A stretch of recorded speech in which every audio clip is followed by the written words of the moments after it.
ঠিক মেন ক্যাম্পাসে কিন্তু একটি যুদ্ধ বিমানের প্রশিক্ষণ বিমান মূলত বিধ্বস্ত হয়েছে, সেটার উদ্ধার তৎপরতা চলছে। আমরা এখন পর্যন্ত যেটা জানি যে এই বিমান দুর্ঘটনায় কিন্তু বেশ কিছু হতাহতের ঘটনার সংখ্যাও রয়েছে।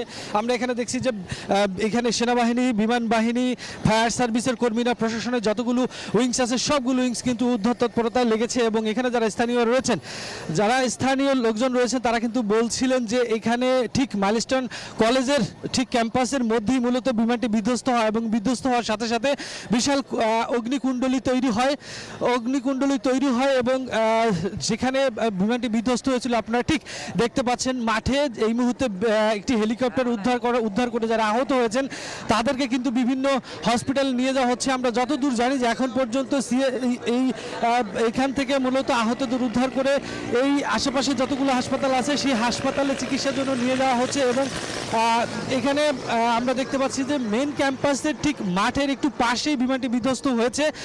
যে চিত্র কিন্তু আমি একটু বলবো আমার সহকর্মীকে, এই চিত্রটা এই দেখান যদি, যে একটু যে একদম যে গাছগুলোর বরাবর বিমানটি বিধ্বস্ত হয়েছে সেই গাছের পাতাও কিন্তু পুড়ে গেছে।